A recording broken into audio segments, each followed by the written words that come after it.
अभी देखिए, मैं आपको बताना चाह रहा था कि कुदरत ने कोई भी जीव को बनाया है तो बिना गुण धर्म के इस संसार में कोई भी जीव नहीं है। आप लोग जितने लोग हो ना, सबके पास भी एक इंटेलेक्चुअल प्रॉपर्टी है। किसी के पास डेडिकेशन अच्छा है तो किसी के पास पेशेंस अच्छा है, तो किसी के पास कुछ अच्छा है, तो किसी के पास कुछ अच्छा। सबकी डिवाइस में एक ना एक गुण डला हुआ है और वो गुण किसी दूसरे से मैच नहीं करता। ये कुदरत की बनावट है या व्यवस्था है। अब आप जरा सोच के देखो, हम सब में जैसे एक एक क्वालिटी है, ऐसे संसार के जितने जीव हैं उन सब के पास एक एक क्वालिटी है। उदाहरण के तौर पे अगर जो जीव हमें ज़्यादा तौर पर दिख जाते हैं उनसे अगर हम समझें तो जैसे तितली है, उसके पास जो गुण है वो मधुमक्खी के पास नहीं है। जो मधुमक्खी के पास गुण है वो हार्वर्ड यूनिवर्सिटी से पढ़े हुए टॉप क्लास के साइंटिस्ट के पास भी वो गुण नहीं है। बताइए आप अगर हो तो। हार्वर्ड यूनिवर्सिटी से कोई वैज्ञानिक निकला है जिसको गोल्ड मेडल से लेकर और तमाम मेडल से लेकर नोबेल प्राइज से लेकर सब दुनिया का सब मिल चुका है उसको, लेकिन मधुमक्खी के पास जो गुण है उसके पास उसका कोई तोड़ नहीं है। वो शहद नहीं निकाल सकता फूल में से, कुछ भी कर ले, वो गुण उसी के पास है, मधुमक्खी के पास ही। बात समझ में आ रही? अब मधुमक्खी के अलावा आप सांप के पास चले जाओ, उसके पास जो गुण है वो संसार में किसी के पास नहीं है। इतना सा प्राणी है वो, या इतना भी हो सकता है, लेकिन अगर आपको फन भी दिखा दे ना तो आपके हाथ पैर फूल जाते हैं। सही है कि नहीं, आप बताइए।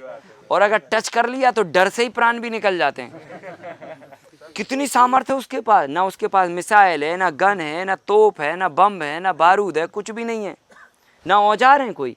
हम तो मिसाइल लेके भी घूमते हैं, बम लेके भी घूमते हैं, पटक दें तो देश तबाह हो जाते हैं, लेकिन फिर भी इतने से प्राणी से डरते क्योंकि उसके पास जो क्वालिटी है ना वो आपके पास नहीं है। गुण के कारण डरते हैं हम उससे, बाकी और कोई डर नहीं है वैसे।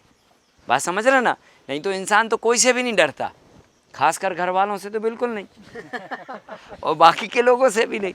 तो निडरता हमारे अंदर बहुत है, पर हम इतने से जीव से डर जाते हैं, कारण क्योंकि उसके अंदर कुछ ना कुछ स्पेशलिटी कुदरत ने दी है और वो स्पेशलिटी के कारण हमारी हवा निकल जाती है।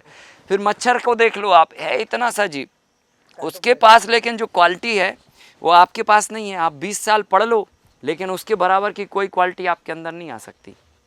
वो भिन भिन करके किसी भी व्यक्ति को रात में जगा सकता है और डंक मार के किसी को भी उठा सकता है। वो चाह ले तो जो बाइडेन को जाके उठा दे बिना सिक्योरिटी के।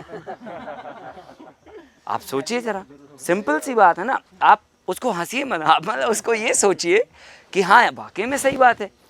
आपके लिए मिलने को उम्र निकल जाए, आप मिल नहीं पाओगे सामने वाले से, जबकि वो आपके ही कौम का आदमी है। लेकिन वो अगर चाहे ले, अच्छा बाइडेन को देखना, कोई बात नहीं, जाता हूँ मैं अभी, तुरंत जाके किधर से भी घुस के और डंक मार के वो भाग आएगा। ना उसको कोई सजा करने वाला है, दुनिया की पूरी ताकत लग जाए उसको पकड़ नहीं सकते आप। सही है कि नहीं? क्यों? क्योंकि उसके अंदर वो क्वालिटी है, वो गुण है उसके अंदर। अब आपको क्या लगता है कि गाय के बारे में जब हम बात करते हैं तो क्या इसके पास कोई क्वालिटी नहीं होगी, या होगी? और होगी तो कौन सी है, और क्यों हम उसके पीछे पड़े रहते हैं? आज तक सब लोगों ने उदाहरण थोपे हैं, थोपा है, ज्ञान को क्लियर नहीं किया है। अगर क्लियर हो जाए ना तो हम फिर उसको मानेंगे नहीं। ज्ञान को अगर क्लियर कर लो आप एक बार तो कोई कंफ्यूजन नहीं है, आप सूत्रों के मुताबिक चल रहा है। जो सत्य है वो सत्य है 100% का, और जो असत्य है वो 100% का असत्य है।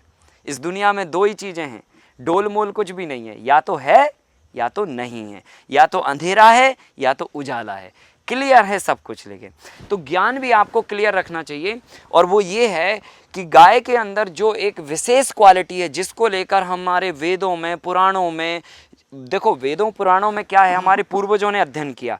पूर्वजों का अध्ययन मतलब वो साइंटिस्ट थे। आज हमारी थीसिस होती है, वो पहले वेद लिख दिए उन्होंने, तो जस्ट लाइक थीसिस ही है ना वो। आज हम अपने को डीलिट की डिग्री दे के उसको डॉक्टरेट कर देते हैं। वो ऑलरेडी महर्षि थे, महापुरुष थे, उनको तो मतलब जो है ना मान्यता ऐसे ही मिल जाती थी उनके कार्यों के ऊपर। अपने आप लोग मान लेते थे मनी मन की जो है ना ये भगवान है, मनी मन लोग मान लेते थे कि ये डॉक्टर है, ये रिसर्चर है, ये गदाधारी है, ये जो है ना धनुर्धारी है, या जो भी है। तो ये क्या है, आज हम लोग उसको अलग भाषा में या अलग तरीके से उनके रिसर्च को, आज हम अपनी रिसर्च को थीसिस में डालते हैं, उसको थीसिस बोलते हैं जी।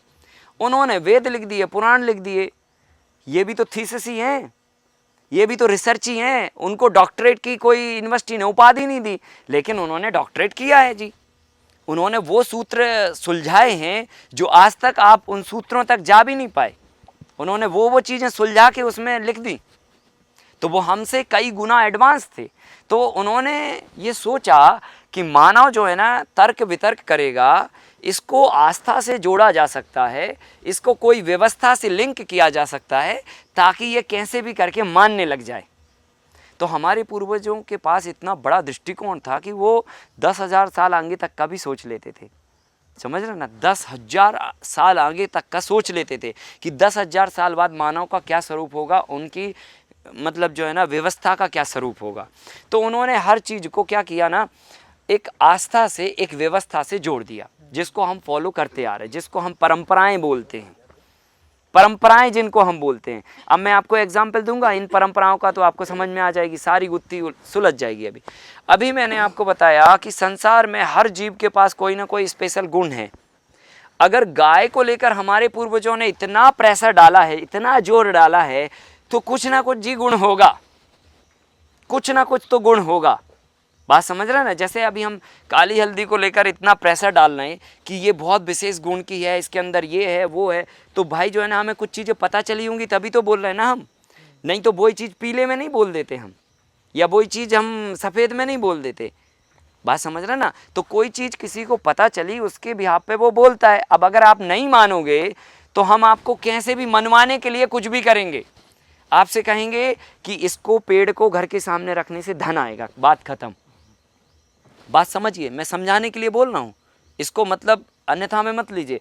तो आपको क्या लगेगा, ट्राई करते हैं, लोभ जोड़ दिया ना, ट्राई करते हैं, रखने लग गए, तो धन आएगा या नहीं आएगा वो अलग बात है, लेकिन उसको रखने से पॉजिटिविटी आ गई, और पॉजिटिविटी आई तो धन भी आ गया, समृद्धि भी आ गई, संबंध भी बन गए, सब कुछ हो गया। बात समझ रहे ना। तो उसका डायरेक्ट कनेक्शन धन से नहीं था, लेकिन पॉजिटिविटी से था। अब हम आपको बोलेंगे पॉजिटिविटी के लिए करो, तो आप कहोगे यार हम तो बहुत पॉजिटिव है, काय को हमें करना। तुरंत आपकी बुद्धि कुतर्क कर देगी, क्योंकि हमारी जो बुद्धि है ना वो हमेशा जो है ना एक्सेप्ट नहीं करने वाली होती है, हमेशा उस पर, क्योंकि हमारे पास भी तो है ना बुद्धि, तो वो अपना तर्क नहीं करेगी, उसको अधिकार है करने का, और वो करेगी ही। लेकिन हम कैसे माने, ये बात पूर्वजों को पता थी कि इंसान के पास कुतर्क बुद्धि है, ये नहीं मानेगा अगर हम उसको कहेंगे कि ये करने से ये होगा। तो क्या किया उन्होंने, आस्था से जोड़ दिया, गाय को माँ कह दिया, खत्म। और जब माँ का भाव आ गया तो आप उसको पूजोगे भी और वैसे ही पालोगे भी। हमारे पूर्वज थे ना, इन्होंने जो थीसिस की है ना, वो इंसान और इंसानियत के ऊपर थीसिस की उन्होंने, कि इंसान जो है ना चलता कैसे है, इसको कैसे चलाना पड़ता है। तो अभी तो इंसान को सिस्टम चला रहा है, इंसानियत थोड़ी चला रही। बताइए, आप इंसानियत चला रही हो, तो इंसानियत अगर चला रही होती तो ना तो आपको जो है ना कोई ऑफिस की ज़रूरत थी, ना तो घर में ताले डालने की ज़रूरत थी आपको, और ना ही इतने अत्याचार, दुराचार, व्यभिचार, अनाचार होते, और ना ही थाने कोर्ट कचहरी की ज़रूरत होती, ना ही लॉयर और डॉक्टर की ज़रूरत होती, अगर हम इंसानियत से चल रहे होते। तो इंसानियत से चल ही नहीं रहे, इसलिए तो हम नियम पे नियम बनाए जा रहे कि इंसान को ऐसे नियमों में ढाला जाए कि ये कर दोगे तो तुम्हें ये हो जाएगा, डराया जाए।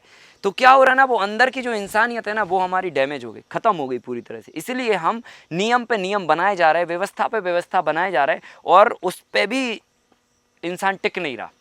इतने दुराचार होते हैं, फांसियाँ होती हैं देश में लोगों को, लेकिन उसके बाद भी लोग कितने गंदे गंदे काम करते हैं। तो क्या हो रहा है ना, इंसानियत खत्म हो रही है, हम इंसानियत के सिस्टम से हट रहे हैं, बराबर। तो मेरा कहना यह है कि गाय को लेकर जो हमारे पूर्वजों ने इतना फोकस करवाया पूरी मानव जाति से, उसके पीछे साइंटिफिक कारण क्या था, मैं आपको वो साइंटिफिक कारण बता दे रहा हूँ। और आस्था तो एक है ही, आस्था को अभी ये अपन इधर रख देते हैं। अब आते हैं हम साइंटिफिक कारण की, क्योंकि हमारी बुद्धि आजकल की जो पढ़ी लिखी बुद्धि है वो साइंस पे ज़्यादा भरोसा करती है, सूत्रों पे ज़्यादा भरोसा करती है। बात समझ में आ रही। जैसे हम उससे कहें कि जी पेड़ लगाओ और बारिश अच्छी होएगी, तो वो नहीं मानेगा, उसकी बुद्धि बोलेगी पेड़ इधर है साहब, बारिश की बूंद उधर से गिरती है, कहाँ से होएगी बारिश, तुरंत कुतर्क करेगी उसकी बुद्धि। हाँ, लेकिन अगर हमने उसको साइंस समझा दिया कि जी पेड़ की पत्ती में एक ऐसा बैक्टीरिया होता है जो 30 डिग्री के तापमान होने पर ही निकलता है, उसका प्रमाण दे दिया, ये बैक्टीरिया जाके इन्वायरमेंट के बादलों से क्रिया करके पानी की बूंद बनाता है, अगर प्रमाण दे दिया तो तुम्हारी बुद्धि मान जाएगी। अभी हम ऐसे हो गए क्योंकि हमारे एजुकेशन सिस्टम ने हमें मशीन बना दिया है। हम जल्दी किसी दूसरे की बात पर भरोसा नहीं कर पाते, और ख़ासकर बड़े लोगों की तो और नहीं, क्योंकि हमें ऐसा लगता है अरे इनको क्या पता है, अभी साइंस कहाँ चला गया, है ना, हम ऐसा सोच लेते हैं। लेकिन साइंस वही है जी, पर आपने उसको प्रेजेंट दूसरे ढंग से कर दिया। बस हाँ, थोड़ी बहुत कमियां रही होंगी या थोड़ा बहुत कुछ रहा होगा, वो आपके हिसाब से या आपके पैरामीटर से नहीं है, पर है वही चीज़। ठीक है, अब देखिए मैं इसके साइंस पे जाता हूँ। तो जैसे मैंने कहा मधुमक्खी के पास शहद बनाने का गुण है, वो संसार में किसी भी मशीन के पास नहीं है। हमने भी इतनी सारी मशीनें बनाई लेकिन शहद बनाने की मशीन नहीं बना पाए हम। सोचिए आप, मच्छर के पास काटने की कला है, सांप के पास पॉइजन बनाने की कला है। सोचिए, वो कुछ भी खाएगा लेकिन जहर बनाता है। आप सोच के देखो जरा, उसके अंदर वो डिवाइस इंजेक्ट है, गुण है उसका वो बनाने का, सही है कि नहीं।